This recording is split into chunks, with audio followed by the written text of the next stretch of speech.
Dans le Sefer Shemot, deux versets contradictoires au moment du don de la Torah au mois de Sivan. Ces deux versets contradictoires sont les suivants. Au chapitre 24, verset 7, il est écrit « Vayomru kol asher diber Hashem narase venishma » Les bénis Israël, avec confiance, ont dit à l'Éternel, tout ce qu'a prononcé l'Éternel, nous l'exécuterons et nous l'écouterons, donnant ainsi un chèque en blanc à l'acceptation totale de la Torah avec amour. Par contre, il existe un autre verset qui semble dire le contraire. C'est le verset Shemot 19, verset 17. Il est écrit « Vayotse Moshe et Aram, likrat haElokim, min hamachane, vayitietzbu betartit ha'ar » Moshe fit sortir le peuple du camp à la rencontre de Dieu et ils se tinrent debout sous la montagne. Et ce verset suscite un commentaire du Talmud Shabbat de Rabbi Avdimi qui dit que l'Éternel a renversé sur l'assemblée d'Israël réunie la montagne du Sinaï comme une coupole. Et Hachem a dit, selon Rabbi Avdimi, si vous acceptez la Torah, c'est bien, sinon, là sera votre tombeau.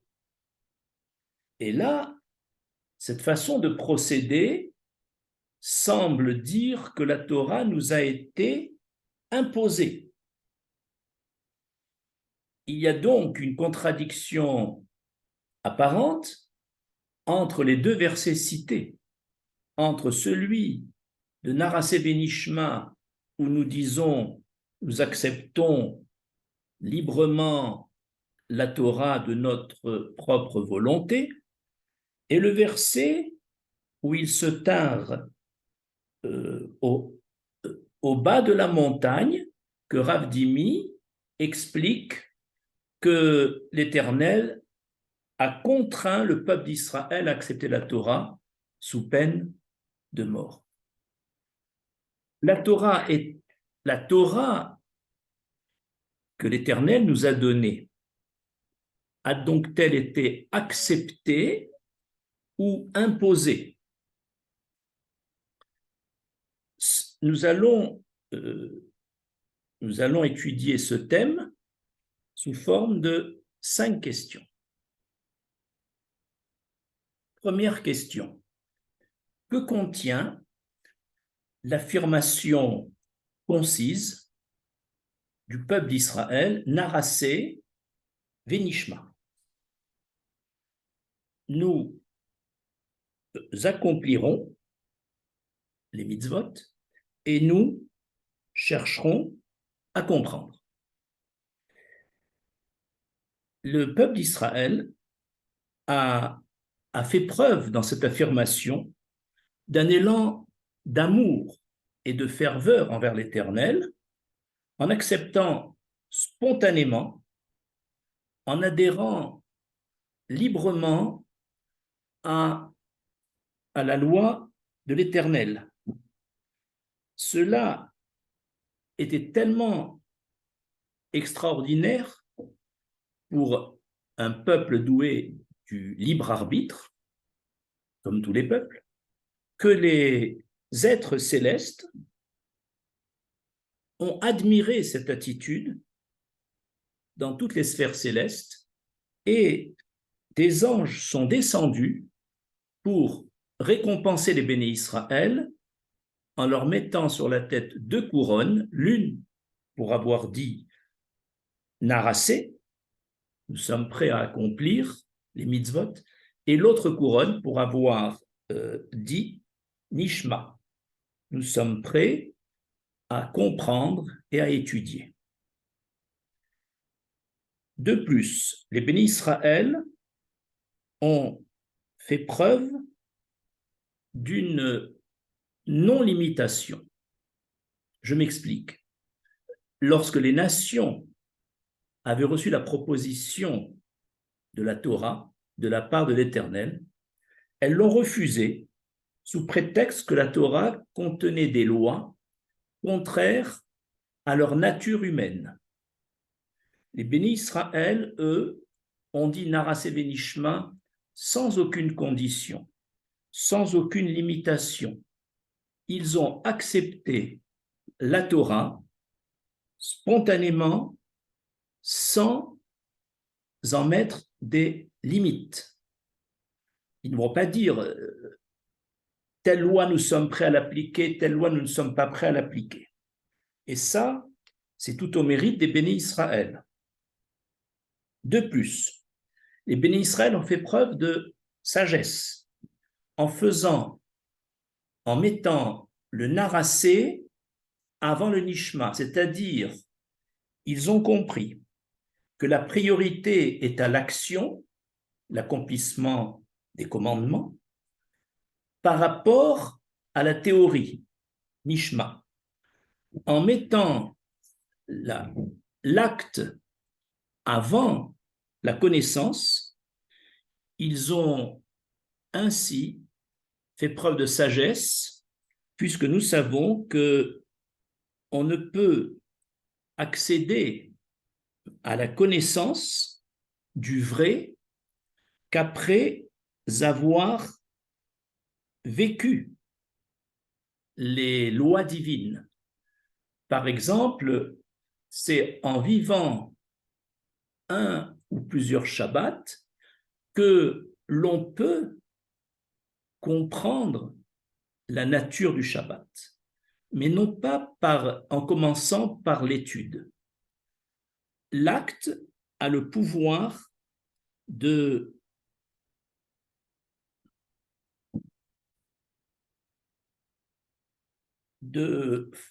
forger notre âme et de favoriser notre vie spirituelle. En effet, l'affirmation de nos ancêtres, Narassé Vénishma, voulait tout simplement dire nous accomplirons les mitzvot et alors nous pourrons comprendre. Et c'était ça le secret de la Torah, puisque lorsque les béné Israël ont dit Narassé Vénishma, une voix céleste est sortie et a dit mais qui a révélé mes secrets à mes créatures? De plus, le fait que nous avons dit Narassé Vénishma, cela a pour sens que la voix de la Torah ne peut s'élever qu'en allant de l'acte vers la connaissance, de l'obéissance au commandement à la foi en Dieu, de la matière à l'esprit. C'est dans ce sens que les choses fonctionnent correctement. Et cela ressemble à l'expérience de ce monde. Quand la nature ne nous livre ses secrets qu'après l'avoir observé et expérimenté. Alors on pourra atteindre aux causes et à l'origine des choses. C'est la même chose dans la Torah. C'est en acceptant de se conformer et de vivre selon les lois divines, donc c'est l'acte, que l'on pourra atteindre les vérités de la Torah. Nos ancêtres, en 2 mots, ont donc résumé le programme du peuple d'Israël. Deuxième question. Pourquoi Rav Avdimi, dans le Talmud Shabbat, ne lit pas le verset au sens littéral, le verset Vaïtsevu betartit ahar, qu'on aurait pu lire, ils se tinrent au pied de la montagne. Pourquoi lit-il que là, il a interprété comme si Hachem avait renversé la montagne au-dessus de l'Assemblée d'Israël. En effet, il était écrit Tachat Ahar, on aurait pu penser que le peuple d'Israël est au pied de la montagne. Mais comme il est écrit, selon Maharsha, Betartit, en commençant par la lettre Bet représente la lettre de l'intériorité, comme par exemple B, ça veut dire dans, ou Baït, une maison définit une intériorité. Du fait que la lettre Bet, de Betartit, représente l'intériorité, donc ça voudrait dire que la montagne nous a entourés, nous étions à l'intérieur de cette montagne, et on était entourés même sur les côtés, nous étions dans la cavité de la montagne. C'est ce qui explique le commentaire de Rav Avdimi. Troisième question. Après que les béné Israël aient accepté volontairement la Torah, comment comprendre que l'Éternel est venu faire pression sur eux et les contraindre en retournant la montagne sur eux et en les menaçant? Nous allons citer trois réponses. La première réponse, c'est que les béné Israël avaient certes accepté la Torah spontanément, volontairement, mais ils n'avaient accepté que la Torah écrite et non pas la Torah orale, parce que celle-ci, la Torah orale, demande beaucoup plus d'efforts dans son étude, dans sa compréhension, dans la minutie des détails des mitzvot, et ils voulaient ne respecter que la Torah écrite. Alors l'Éternel est venu faire pression sur la partie de la Torah, sur la Torah orale que les béné Israël refusaient. En effet, il voulait leur dire par là que la Torah écrite seule, qui est un code, sans la Torah orale, il vient décoder la Torah écrite peut prendre des sens complètement faux. C'est-à-dire que du fait même que la Torah écrite commence par Bet et se termine par la lettre Lamed, et que la Torah orale prend la suite, puisque la Torah orale commence par le Talmud Berachot, et Brachot commence par Meimatai, par la lettre M, et la dernière Gemara du Talmud, c'est Nida, qui se termine par la lettre Tav. Autrement dit, nous voyons bien que la Torah écrite, qui va de Bet à Lamed, qui sont la première et la dernière lettre du début de l'alphabet, doivent être complétées par la Torah orale, qui est la fin de l'alphabet, de Mem à Tav. Ainsi, selon le Midrash Tanchuma, la pression exercée par l'Éternel n'est pas contradictoire à l'acceptation des béné Israël, mais elle est complémentaire. Deuxième raison, l'Éternel a voulu dire, c'est très bien, je suis fier de vous, vous avez accepté la Torah spontanément, volontairement, mais sachez que si je renverse la montagne sur vous, c'est pour vous signifier que dans l'intérêt de vous-même et de toute l'humanité, l'acceptation de la Torah ne peut pas dépendre que de votre propre volonté. C'est-à-dire que bien que je requiert l'approbation pour la Torah, mais il faut savoir que l'acceptation de la Torah est une obligation pour la continuité de ce monde. Et donc, il faut qu'il y ait une partie coercitive parce que on ne peut pas, la Torah ne peut pas dépendre que de l'acceptation du peuple juif, qui aurait pu plus tard peut-être résilier son approbation. C'était la deuxième raison. La troisième raison, pourquoi cette pression après l'acceptation des bénis Israël, c'est que les bénis Israël avaient proclamé avec ferveur, on a déjà dit, Narassé, Vénishma. Eh bien, dans cette acceptation suscitée par un élan d'amour pour l'Éternel, l'Éternel a dit, pour me servir, il faut deux paramètres. Il faut la ahava, l'amour, mais aussi la crainte, la ira. Donc, vous avez manifesté pour moi de l'amour dans Narassé Vénishma, eh bien, il vous manque un paramètre, c'est la crainte. Et c'est pour ça que je renverse la montagne sur vous, comme d'ailleurs j'ai mis un feu un peu imposant lors de Matan Torah, pour introduire dans vos cœurs une crainte qui vous manque. Donc, la partie renversement de la montagne, c'est pour ajouter au béni Israël, à l'amour qu'il porte à Dieu, une ira, une crainte.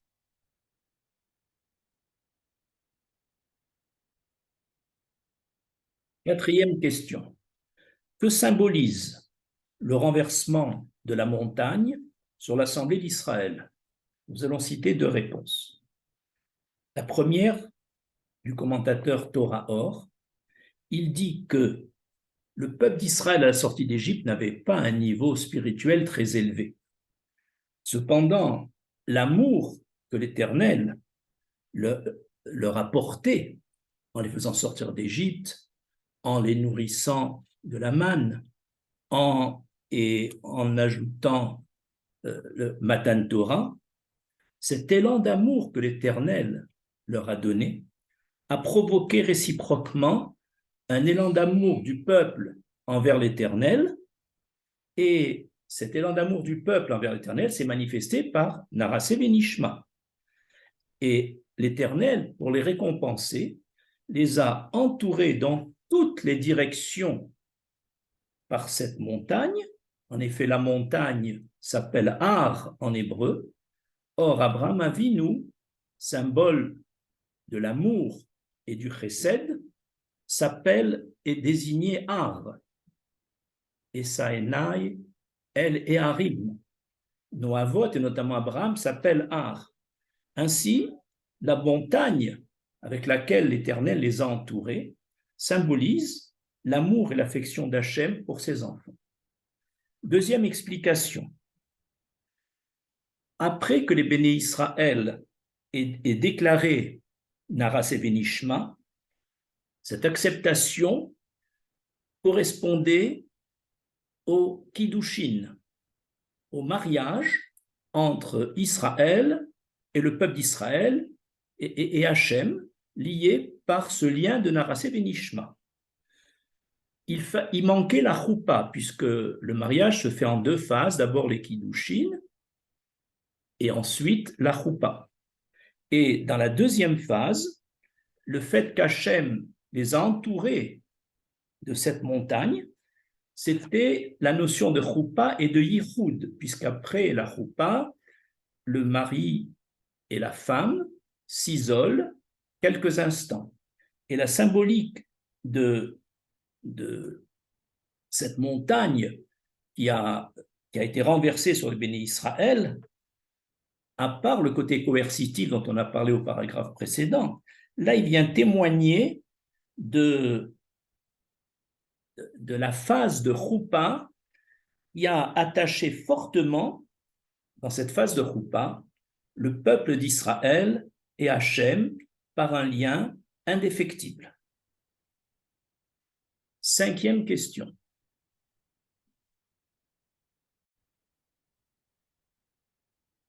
Le peuple d'Israël est-il encore aujourd'hui sous l'effet d'une Torah orale acceptée par la contrainte? La réponse est non, puisque plusieurs siècles après cette contrainte, au moment des événements d'Achashverosh, il est écrit à la fin de la Megillat Esther que Kimu ve Kiblu Ayehudim, c'est-à-dire que les Juifs ont confirmé leur plein gré à ce qu'ils avaient déjà accepté auparavant sous la contrainte.